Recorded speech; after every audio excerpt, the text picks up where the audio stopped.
No lo subo.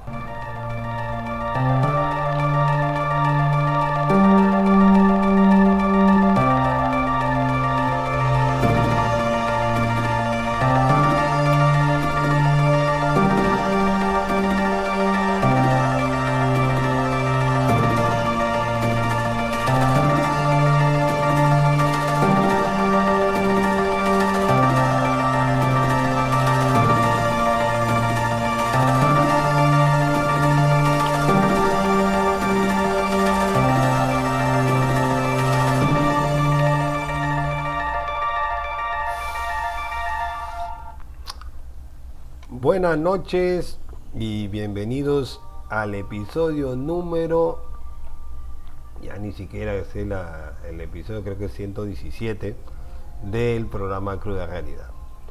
Hoy día tenemos un tema que es controversial y no es mi intención generar suspicacias ni debates alturados, porque he visto, e incluso en otras listas cuando han pasado ahora el título, algunas personas dicen, sí, pero no está el Jesucristo negro y se sabe que Jesucristo era negro. Bueno, yo no voy a entrar en debate ese porque no es un tema de cómo era la apariencia de Cristo. No era eso.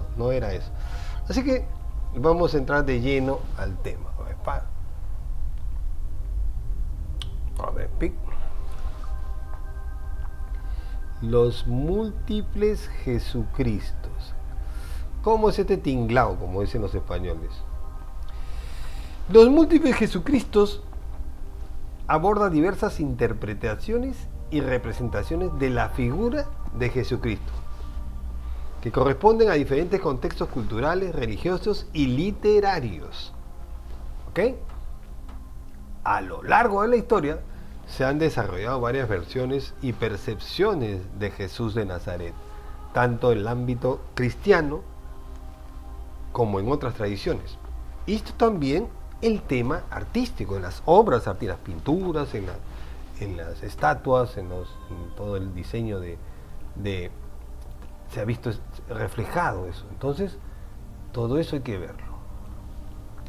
Y obviamente, en el cristianismo, la figura central es Jesús, ¿no? Pero existen diferentes denominaciones y corrientes que han interpretado su vida, sobre todo sus enseñanzas y significado de manera variada. Y entonces ahora el tema es, además, que en la literatura y el cine se han explorado diversas narrativas que presentan diferentes versiones alternativas de Jesús, como en las obras de ficción, que imaginan escenarios hipotéticos o contextos históricos alternativos. Y eso nos aleja de lo que realmente pudo haber sido Jesús de Nazaret. La noción de los múltiples Jesucristo resalta solamente en la diversidad de interpretaciones y representaciones de esta figura icónica y trascendental que ha tenido el mundo, mostrando cómo ha sido adaptada y reinterpretada a lo largo de toda la historia y el tiempo a partir de su nacimiento. Y esto explorado en diferentes culturas, lo que refleja que la complejidad y riqueza de la influencia de Jesús en la historia y en la imaginación humana puede haberse perdido en su esencia. Además están las interpretaciones cristianas y otras religiones, así también otras filosofías que también han abordado la figura de Jesucristo de manera única.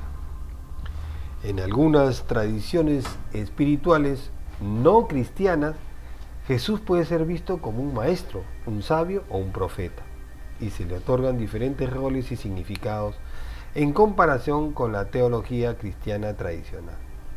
Ahora, en la literatura y el cine se han creado diversas historias alternativas y ficciones que exploran diferentes aspectos de la vida de Jesús, o presentan versiones alternativas de una misma persona.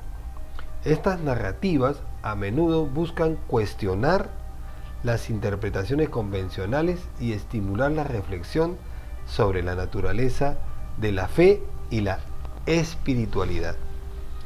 Y he ahí el tema. ¿no? Y ahí el tema, que esta multiplicidad de representaciones de Jesucristo también puede abordarse desde la perspectiva histórica y cultural. Y a eso nos vamos a referir al final. Las diversas culturas han influenciado la forma en que se percibe y se presenta a Jesús, sobre todo en su origen, ¿no? Justo hablábamos anteriormente. Hay gente que dice que era moreno, hay gente que era tal o cual, pero finalmente tenemos el relato histórico que lo describe perfectamente. Esto ha ido incorporando elementos locales y adaptando también sus mensajes de la vida en contextos específicos que han distorsionado lo que pudo haber sido la figura real. Entonces, estas representaciones de la figura de Cristo en diferentes ámbitos y cómo su influencia ha trascendido las fronteras religiosas para convertirse en un fenómeno cultural, literario y artístico totalmente multifacético, ¿no? Así que vamos a comenzar con la primera. Vamos a comenzar con el Jesús histórico.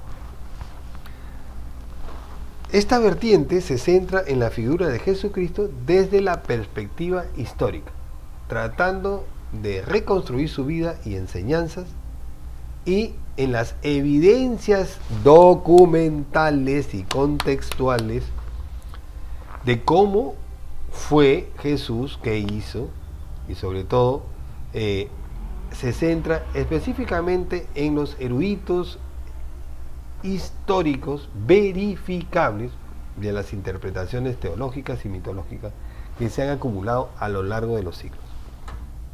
Entonces estamos hablando de la vida de los historiadores, ¿no? Que utilizan fuentes como los evangelios escritos contemporáneos y evidencias arqueológicas para interpretar y reconstruir la vida de Jesús y entender el contexto social y político en el que vivió y sobre todo el círculo que lo rodeó. Dime con quién andas y te diré con quién eres, ¿no? Ese es el tema, ¿no? Entonces, en ese contexto es que se basan los historiadores.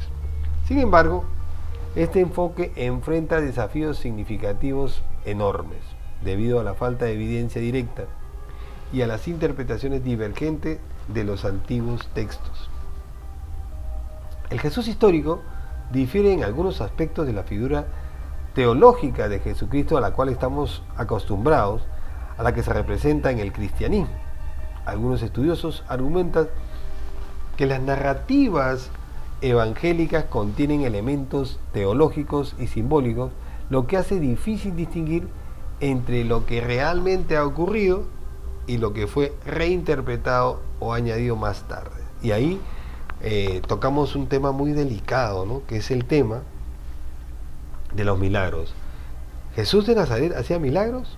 Lo vamos a ver. La distinción entre el Jesús histórico y el Jesucristo de la fe resalta en la complejidad de abordar la figura de Jesús desde una perspectiva netamente académica, al tiempo que reconoce la importancia de su influencia en la historia, la cultura y la religión. La figura de Jesucristo, en el contexto netamente religioso, está principalmente vinculada al cristianismo, donde se le considera el Mesías, el Hijo de Dios y el Salvador. El Jesucristo religioso se presenta a través de los evangelios del Nuevo Testamento de la Biblia y está firmemente evidenciado en las famosas cartas de los apóstoles, que relatan su vida, enseñanza, milagro, crucifixión y resurrección. Estas narrativas son fundamentales para la fe cristiana y han dado forma a la doctrina cristiana a lo largo de los años. Sin embargo, el Jesucristo religioso tiene un estudio que se enfoca en el Jesucristo como entidad central espiritual para la salvación, según las creencias cristianas, y se le atribuye la redención de la humanidad a través de su sacrificio en la cruz, simbolizando la expiación de los pecados, la resurrección de Cristo, que es vista como la victoria sobre la muerte, y el ofrecimiento de la vida eterna a quienes sigan sus enseñanzas y crean en Él. Es decir, todo el dogma cristiano se basa en esas enseñanzas de este Jesús religioso. Las diversas ramas del cristianismo, como el catolicismo, el protestantismo y la ortodoxia, interpretan algunos aspectos de la vida de Jesucristo diferentes, ¿no? Lo que ha llevado a la formación de distintas tradiciones y prácticas dentro de la fe cristiana. El Jesucristo religioso también ha sido objeto de devoción, adoración y estudio teológico a lo largo de la historia. La famosa cristología, una rama de la teología que se ocupa de la naturaleza específicamente sobre la vida y enseñanza de Cristo y en sí como la persona de Jesucristo, ha sido un tema central en el desarrollo del pensamiento cristiano. El Jesucristo religioso es la figura central en la fe cristiana, representando para los creyentes no solo un líder espiritual y moral, sino también la encarnación del amor divino y la promesa de la redención y vida eterna. Pero también es el fundador de una iglesia, entre comillas, ¿no? Después de eso está la vertiente del Jesús mitológico. La teoría del mito de Jesús, también conocida como el Jesús mitológico, es el misticismo de Jesús o teoría de la ahistoricidad de Jesús. ¿Qué significa eso? En otras palabras, es la opinión de que la historia de Jesús es una pieza de mitología que no posee afirmaciones sustanciales de eventos históricos. Es decir, que Jesús fue inventado por alguien y que todo el mundo a rajatabla dice sí, ¿no? Bueno, esta vertiente es la más criticada por su dependencia obsoleta en las comparaciones entre mitológica y se desvía de la visión histórica dominante. Obvio, porque hay documentos históricos y vamos a tener hoy día uno increíble que he conseguido. Entonces, hay tres vertientes del misticismo, ¿no? O sea, si tenemos ya esos cálculos, hay tres vertientes. El primero es el Jesús histórico, que vivió en un pasado vagamente recordado y se fusionó con el Cristo mitológico de Pablo, ¿no? del discípulo Pablo. En la segunda postura tenemos la radical, ¿no? Es la que nunca hubo un Jesús histórico, que solo es un personaje mitológico historizado posteriormente en los evangelios. Y el tercer punto de vista es el que no se puede llegar a ninguna conclusión sobre el Jesús histórico, y si éste existió, no se puede saber nada de él porque no hay datos, o se han perdido los datos, o alguien los ha escondido. Así que la mayoría de los miticistas concluyen que Cristo cuestiona la fiabilidad de las epístolas paulinas y los evangelios para establecer la verdadera historia de Jesús. Y también anotan la falta de información sobre Jesús en fuentes no cristianas del siglo I e inicios del segundo. Bueno, eso está a punto de debatirse, ¿no? Afortunadamente ha habido bastantes cambios en el siglo XX y bastantes descubrimientos, como los rollos del Mar Muerto y otros descubrimientos arqueológicos que de alguna forma sostienen este relato que sí existió el Jesús. Aparte de sostener que el cristianismo primitivo tuvo orígenes sincréticos y mitológicos y de fanáticos, reflejados tanto en las epístolas paulinas como en los evangelios, siendo Jesús un ser celestial que se concretó en los evangelios. Por tanto, el cristianismo no se fundó en los recuerdos compartidos de un ser humano, sino de un mitema compartido, según esta vertiente. Como digo, hoy día no es para mí el interés comenzar a una pelea sobre este tema filosófico, ¿no? En la erudición moderna, la teoría del mito de Cristo es una hipótesis marginal, abordada solo en notas al pie o casi ignorada por completo, ya que todos los historiadores cuerdos del planeta, cristianos, judíos, musulmanes, paganos, agnósticos, ateos o todos los que puedan existir, han llegado a una conclusión contundente: que Jesús verdaderamente existió. Así que ahora nos centramos en las vertientes netamente con enfoques tradicionales y modernos de Jesús. ¿Cómo puede haber sido Jesús de Nazaret? Bueno, los orígenes y el rápido crecimiento del cristianismo, así como el Jesús histórico y la historicidad de Jesús, son un tema de debate de larga data en la investigación teológica e histórica que no vamos a entrar. Pero sí marca algo que resaltar. Nada se propaga tan rápido si no hay algo de verdad, ¿no? Eso ya es una ley. Y si bien el cristianismo comenzó con un núcleo temprano de seguidores de Jesús, los 12 apóstoles, María Magdalena y un par más de personas, pocos años después de la muerte de Cristo, en el año 33 DC, en el momento en que Pablo comenzó a predicar, parece haber existido una serie de movimientos de Jesús que propagaron interpretaciones divergentes de sus enseñanzas.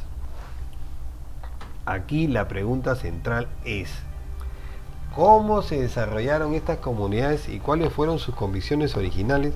Ya que se puede encontrar una amplia gama de creencias e ideas en el cristianismo primitivo, incluido el adopcionismo y el docetismo. Son vertientes de creencias más sesgadas al tema ideológico. Y nosotros buscamos algo más cierto. Así que la primera búsqueda de Jesús, realmente del Jesús histórico, documentada, tuvo lugar en el siglo XIX, cuando se escribieron varios escritos acerca de la vida de Jesús. Uno de sus principales representantes fue David Strauss, quien fue el pionero en la búsqueda de Jesús histórico, al rechazar todos los eventos sobrenaturales como elaboraciones míticas. El señor Strauss era un psicólogo que deseaba ver la verdad y abordó este tema en el siglo XIX. Específicamente en su obra de 1835, denominada La vida de Jesús, fue uno de los primeros libros más influyentes en el análisis sistemático de la historia de Jesús y cómo éste puede haber vivido en ese contexto, con esas limitaciones, con esa realidad de ser subyugado por el Imperio Romano. Y esto lo hizo con un objetivo de basarlo en una investigación bien seria, histórica y sobre todo muy imparcial, lo cual fue motivo de mucho debate. Ya en 1890 utilizó las metodologías de la alta crítica, una rama de la crítica que investiga los orígenes de textos antiguos para comprender el mundo detrás del texto. Y en esta publicación comparaba el cristianismo con otras religiones, considerándolo como una religión entre otras y rechazando sus afirmaciones de verdad absoluta, demostrando también que esta religión se parece a muchas porque comparte características esenciales que todo dogma tiene. Para el año de 1906, Albert Schweitzer realiza la primera búsqueda y revisión crítica de la historia de la vida de Jesús en un libro denominado La búsqueda del Jesús histórico, que en el idioma original era The Remainings of Bridge. Este señor de origen húngaro comenzó a investigar y hizo fue, diríamos, seguido por Rudolf Bultmann, quien hizo la segunda búsqueda muy concienzuda en 1953, en una desviación de las ideas de Bultmann, que introdujeron varios criterios como el criterio de la disimilitud, el criterio de la dificultad para analizar y evaluar las narrativas del Nuevo Testamento. Y en la segunda, publicación, se desvaneció en la década de los 70. Existe una tercera búsqueda comenzada en la década de 1980 que introdujo el criterio de la plausibilidad histórica, el criterio de rechazo y ejecución y el criterio de la congruencia, también llamado evidencia circunstancial acumulativa, un caso especial del antiguo criterio de coherencia. Y esta fue la tercera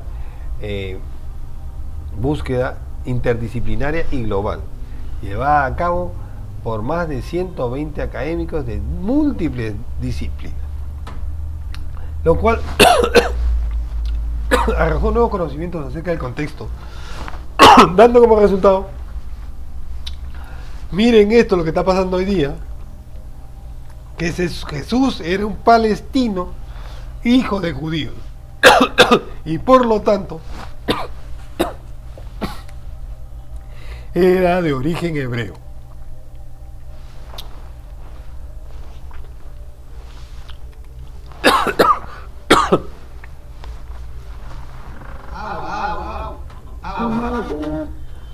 Agua, que te den agua. Si no, no va a parar eso. No va a parar si no tomas agua.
Disculpen que me pase esto.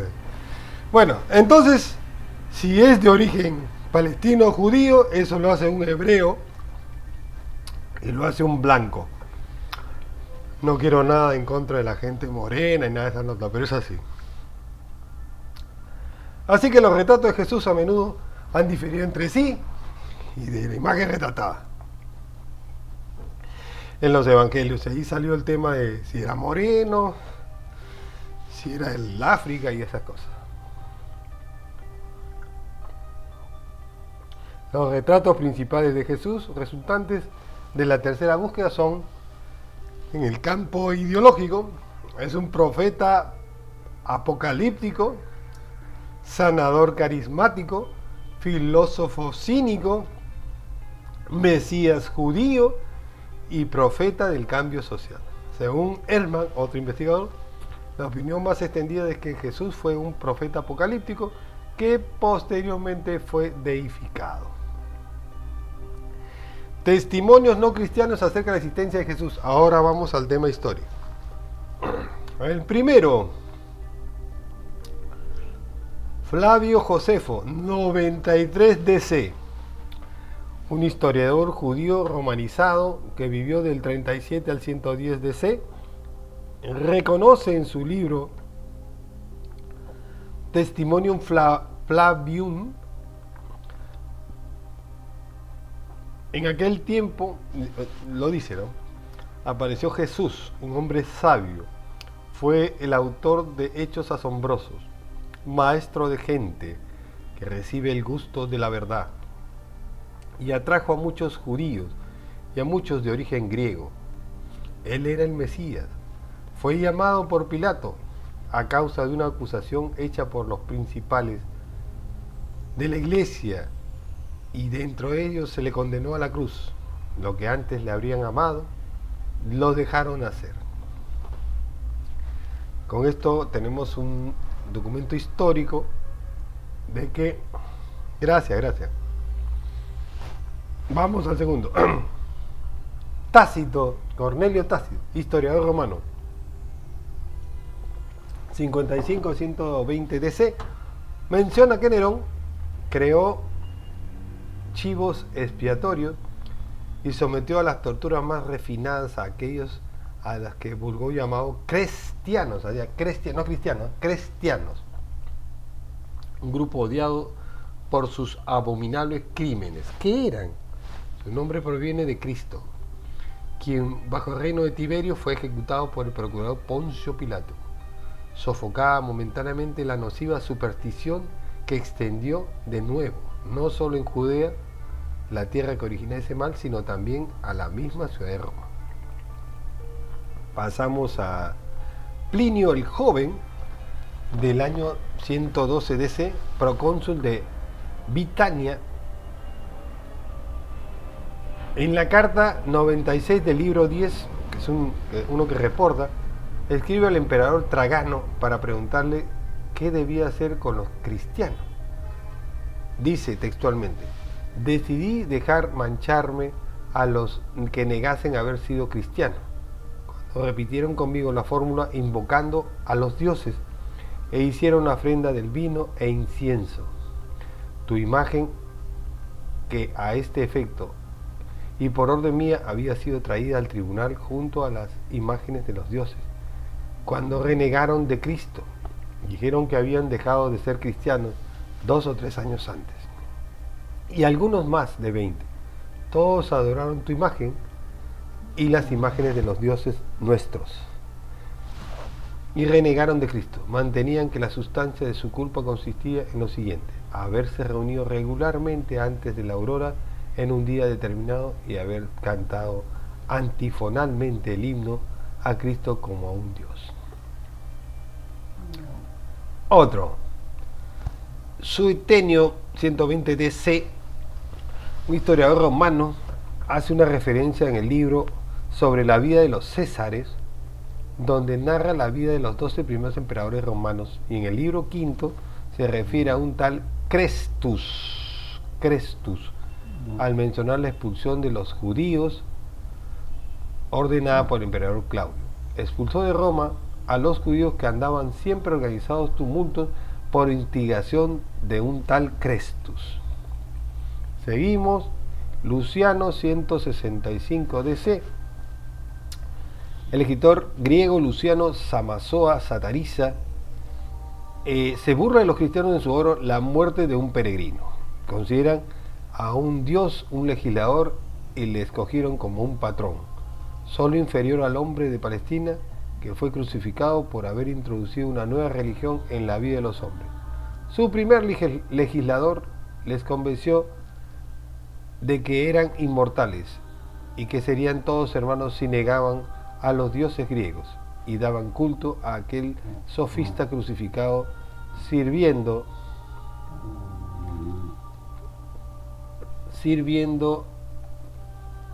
según sus leyes.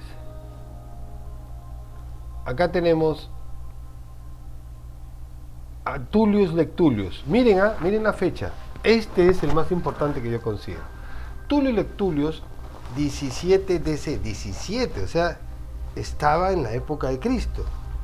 ¿Quién era Tullius Lectulius? Un espía romano o agente en rebus, así le llamaban, agente en rebus, que eran uno de 200 agentes que estaban mandándole y reportando al mismo emperador, que estuvieron al servicio de su majestad, algo así como un James Bond, ¿no? Enviado por el mismo emperador Tiberio para que le diera informes acerca de los posibles insurgencias y alborotos en contra del régimen. El mismo romano Tullius Lectulius escribe: mi señor Tiberio, le escribo desde Judea en el día 43 después de mi orden, habiendo encontrado a los hombres que me enviaste a seguir. Se trata de un par de primos, el mayor de nombre Juan y el menor de nombre Jesús, ambos de Nazaret. El primero es solo un loco que lava a la gente diciendo que tendrá la salvación de Dios, pero el segundo es un mago extraordinario. Él no ha tenido estudios de nada y sin embargo sabe de todo. Seduce con la palabra hablando del reino del cielo. Lleva la barba partida y el cabello como los nazarenos partido en dos y terminado en trenza. Es de origen, no hay o se ha borrado esa parte. Le gusta andar descalzo y con ropa simple. La gente lo sigue en todos los lugares donde habla. Nunca se le ha visto reír. Sin embargo, yo le he visto llorar cada vez que cura enfermos. He sido testigo de su magia en varias ocasiones. No lo considero peligroso para tu reinado, pero en todo caso haré lo que tú me ordenáis. Y ahí lo dejo. Yo creo que dejé el último de Tullius Lectulius porque para mí es el más contundente. Es un documento que fue encontrado dentro de los escritos del Mar Muerto y es una carta que fue interceptada por los cristianos, los primeros cristianos, que iba dirigido al emperador Tiberio. Y ahí lo dejo. No sé qué opináis ustedes.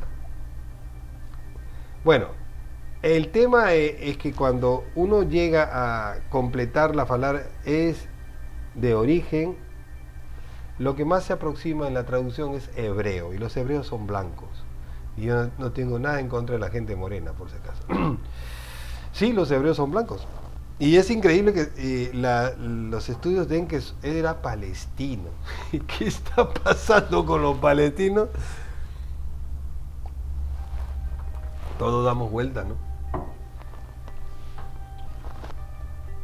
Bueno, ahí lo dejo.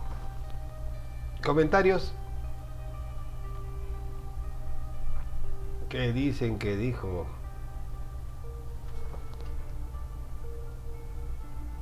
A ver, alguien que quiera comentar. Buenas noches. Buenas noches.